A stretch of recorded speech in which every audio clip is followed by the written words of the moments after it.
নমস্কার, আমি মিলন স্যার পাল একাডেমি সেন্টারে তোমাদের সকলকে জানাই স্বাগত। আজকে তোমাদের সাথে আমি আলোচনা করব আরআরবি এনটিপিসি 2025-এর তোমাদের 12 আগস্টের ফার্স্ট শিফটের যে কোশ্চেন ছিল সেই কোশ্চেনগুলি নিয়ে আজকের এই ক্লাসটিতে তোমাদের সাথে আলোচনা করব। তাহলে চলো আর সময় নষ্ট করব না, আমরা সরাসরি কোশ্চেনের দিকে একটু চোখ রাখবো। প্রথম কোশ্চেন দেখো কি বলেছে। প্রথম কোশ্চেন বলেছে যে 2025 সালের ইউএনডিপি মানব উন্নয়ন প্রতিবেদন, 2025 সালের ইউএনডিপি যেটা হচ্ছে মানব উন্নয়ন প্রতিবেদন, যেটাকে বলা হয় এইচডিআর, ওকে, এইচডিআর অনুসারে ভারতের এইচডিআই মানব উন্নয়ন সূচক যেটাকে বলা হয় এর স্কোর কত? কোশ্চেনটি আরেকবার রিপিট করছি, দেখো কি বলেছে। 2025 সালের ইউএনডিপি মানব উন্নয়ন প্রতিবেদন যেটাকে বলা হয় এইচডিআর অনুসারে ভারতের এইচডিআই যেটাকে বলা হয় মানব উন্নয়ন সূচক স্কোর কত? এর স্কোর হচ্ছে 0.685, 0.685, ওকে, এর স্কোর হচ্ছে 0.685।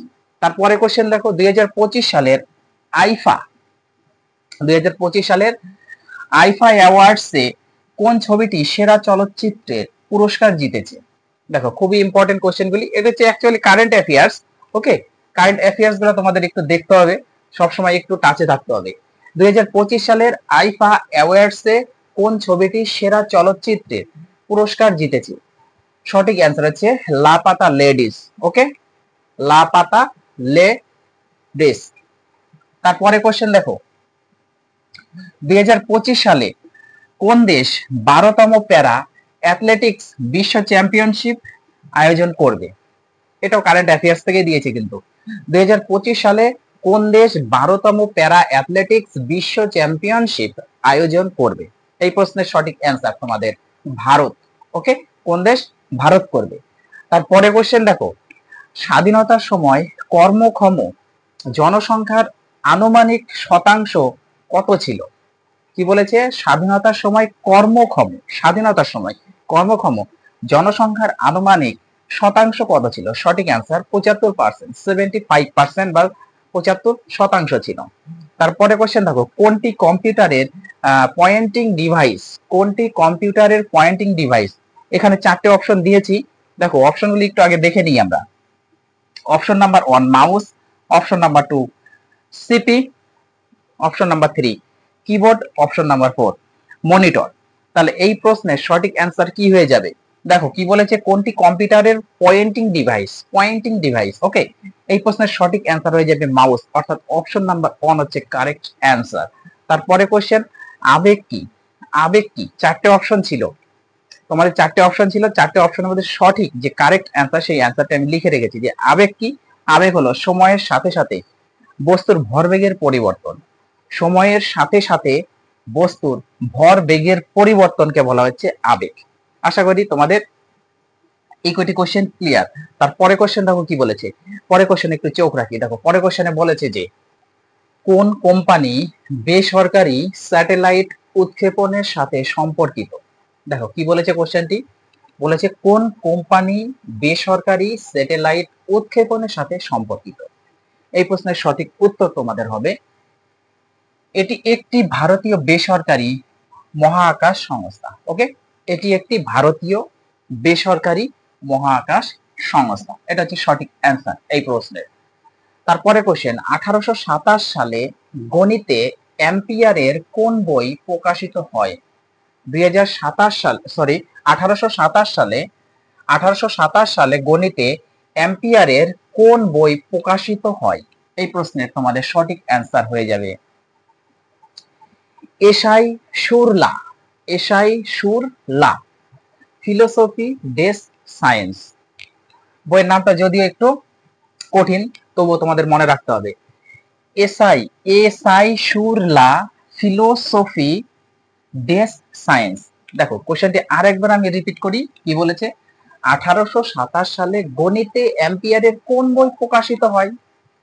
সঠিক অ্যান্সার হচ্ছে এসাই সুর লা ফিলোসফি ডেস সায়েন্স। ক্লিয়ার? তারপরে কোশ্চেন দেখো, মান্নার উপসাগর কোন কোন দেশের মধ্যে অবস্থিত? কি বলেছে, মান্নার উপসাগর কোন কোন দেশের মধ্যে অবস্থিত? এই প্রশ্নের সঠিক অ্যান্সার হয়ে যায় ভারত ও শ্রীলঙ্কা। ভারত ও শ্রীলঙ্কার মধ্যে এই মান্নার উপসাগর অবস্থিত। ক্লিয়ার? তারপরে কোশ্চেন দেখো কি বলেছে, স্বাধীনতার সময় ভারতের বেশিরভাগ কর্মক্ষম জনগোষ্ঠী কোন খাতে নিযুক্ত ছিল? স্বাধীনতার সময় ভারতের বেশিরভাগ কর্মক্ষম জনগোষ্ঠী কোন খাতে নিযুক্ত ছিল? এই প্রশ্নের সঠিক উত্তর তোমাদের হয়ে যাবে কৃষি খাতে।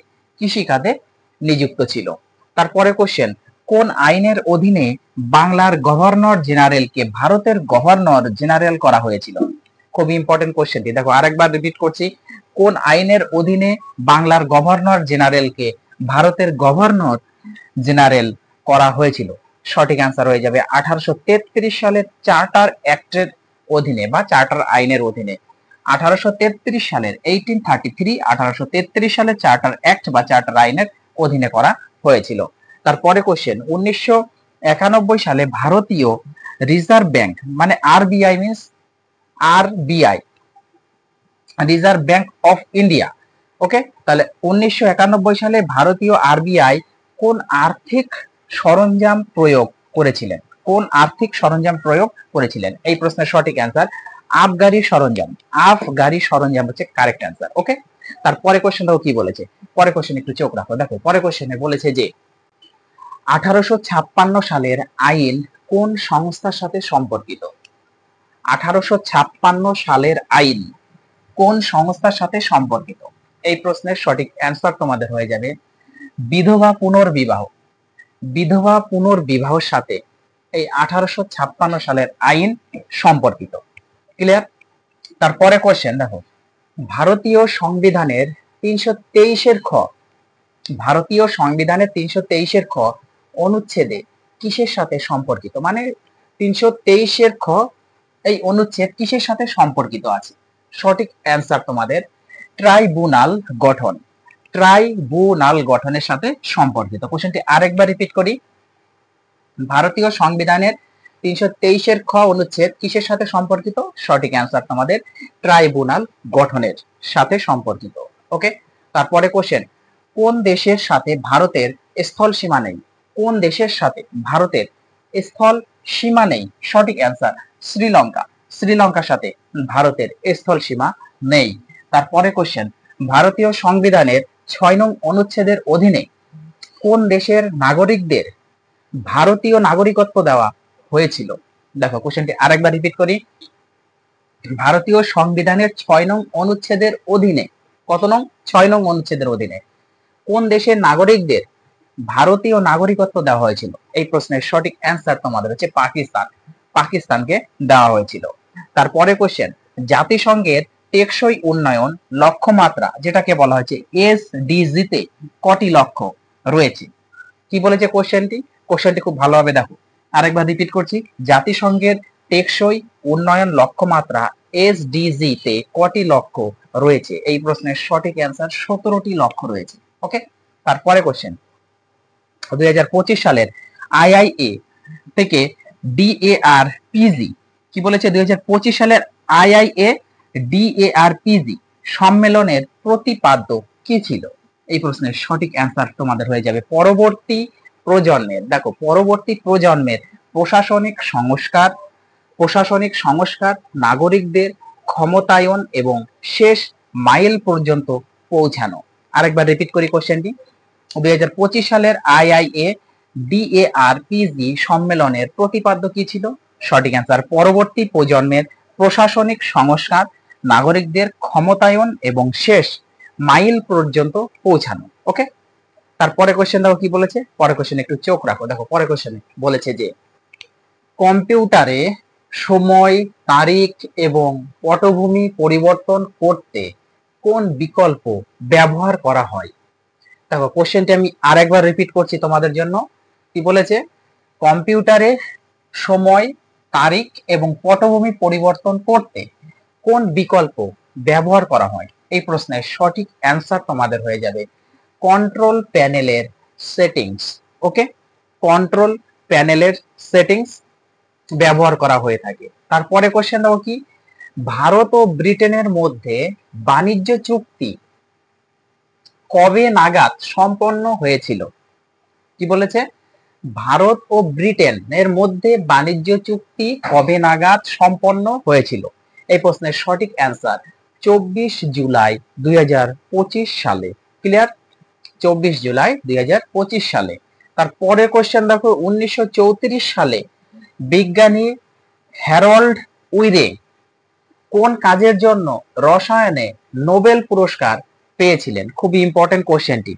বিজ্ঞানীটির নাম কিন্তু মনে রাখতে হবে, যে বিজ্ঞানী হ্যারল্ড উইরে কত সালে? 1934 সালে কোন কাজের জন্য তিনি রসায়নে নোবেল পুরস্কার পেয়েছিলেন? সঠিক অ্যান্সারটি তোমরা আজকে একটু জেনে নাও এবং এই উত্তরটি একটু মনে রাখবে। ডয়টেরিয়াম আবিষ্কারের জন্য, ডয়টেরিয়াম আবিষ্কারের জন্য তিনি নোবেল পুরস্কার পেয়েছিলেন। তোমরা সকলেই জানো যে হাইড্রোজেনের 3টে আইসোটোপ আছে, 3খানা আইসোটোপ হাইড্রোজেনের, প্রোটিয়াম, ডয়টেরিয়াম এবং ট্রিটিয়াম। সো এই ডয়টেরিয়াম আবিষ্কারের জন্যই তিনি নোবেল পুরস্কার পেয়েছিলেন।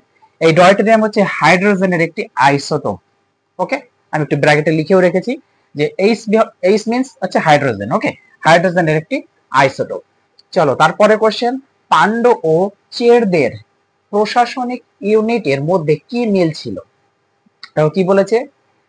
পান্ড ও চেরদের প্রশাসনিক ইউনিটের মধ্যে কি মিল ছিল? এই প্রশ্নের সঠিক অ্যান্সার তোমাদের উভয়ই সঙ্গম যুগে, উভয়ই মানে দুজনেই সঙ্গম যুগের রাজবংশ ছিল। কারা?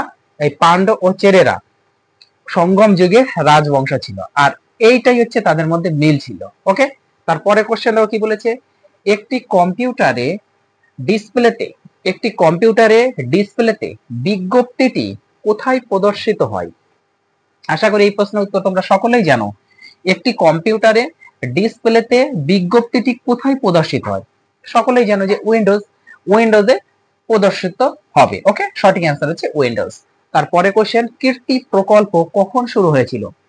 কীর্তি প্রকল্প কখন শুরু হয়েছিল? এই প্রশ্নের সঠিক অ্যান্সার তোমাদের হবে 2024 সালে। 2024 সালে কীর্তি প্রকল্প শুরু হয়েছিল। ওকে, তারপরে কোশ্চেন, 6 নং ধারা কিসের সাথে সম্পর্কিত? সংবিধানের 6 নং ধারা কিসের সাথে সম্পর্কিত? সঠিক অ্যান্সার পাকিস্তান থেকে ভারতে চলে আসা, পাকিস্তান থেকে ভারতে চলে আসা ব্যক্তিদের নাগরিকত্ব সম্পর্কে কথা বলে। তার মানে এই 6 নম্বর যে ধারাটা, এই ধারাটা পাকিস্তান থেকে ভারতে চলে আসা যে ব্যক্তি, সেই ব্যক্তির নাগরিকত্ব সম্পর্কে বলা হয়েছে। ওকে, তারপরে কোশ্চেন দেখো কি বলেছে। পরের কোশ্চেনে এবার চোখ রাখো, দেখো পরের কোশ্চেনে বলেছে যে ড্রোন প্রচার কোন রাজ্যে শুরু হয়েছিল? কি বলেছে? বলেছে ড্রোন প্রচার কোন রাজ্যে শুরু হয়েছিল? এই প্রশ্নের সঠিক অ্যান্সার তোমাদের মধ্যপ্রদেশ রাজ্যে, মধ্যপ্রদেশ রাজ্যে ড্রোন প্রচার শুরু হয়েছিল। ক্লিয়ার? তারপরে কোশ্চেন দেখো, 2022 থেকে 2026 সালের কোন প্রকল্পটি যুব প্রশিক্ষণের সাথে সম্পর্কিত? কি বলেছে? 2022 থেকে 2026 সালের কোন প্রকল্পটি যুব প্রশিক্ষণের সাথে সম্পর্কিত? এই প্রশ্নের সঠিক অ্যান্সার জেনে নাও, জাতীয় যুব ক্ষমতায়ন কর্মসূচি, জাতীয় যুব ক্ষমতায়ন কর্মসূচি। ওকে, আরেকবার রিপিট করছি কোশ্চেনটি, খুব ইম্পর্টেন্ট। 2022 থেকে 2026 সালের কোন প্রকল্পটি যুব প্রশিক্ষণের সাথে সম্পর্কিত? সঠিক অ্যান্সার জাতীয় যুব ক্ষমতায়ন কর্মসূচির সাথে সম্পর্কিত। ওকে, তারপরে কোশ্চেন দেখো, হর্নবিল উৎসব কোন রাজ্যের? হর্নবিল উৎসব কোন রাজ্যের? সঠিক অ্যান্সার নাগাল্যান্ড। নাগাল্যান্ড রাজ্যের উৎসব হচ্ছে হর্নবিল। ক্লিয়ার? তারপরে কোশ্চেন, 1950 টু 51 থেকে 2014 টু 15 সালের মধ্যে ভারতে কৃষি জমি হ্রাসের শতাংশ কত? এই কোশ্চেনটা ইম্পর্টেন্ট কোশ্চেন। 1950 থেকে 51 আবার 2014 থেকে 15 সালের মধ্যে ভারতে কৃষি জমি হ্রাসের শতাংশ কত? সঠিক অ্যান্সার 2%, 2% হ্রাস পেয়ে গেছে।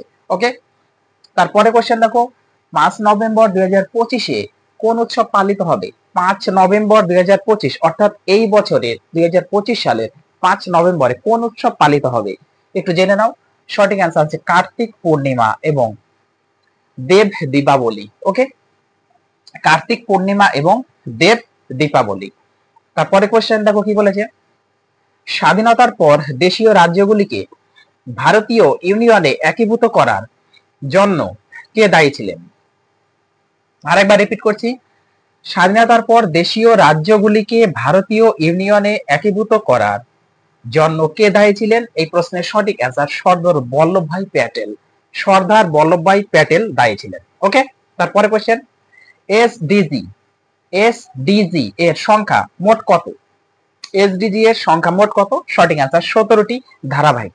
17টি ধারাবাহিক ভাবে এই এসডিজি এর সংখ্যা। ওকে, তারপরে কোশ্চেন দেখো কি বলেছে, পরে কোশ্চেন চোখ রাখো। দেখো পরে কোশ্চেনে বলেছে যে পানিপথের প্রথম যুদ্ধ কাদের মধ্যে সংঘটিত হয়েছিল?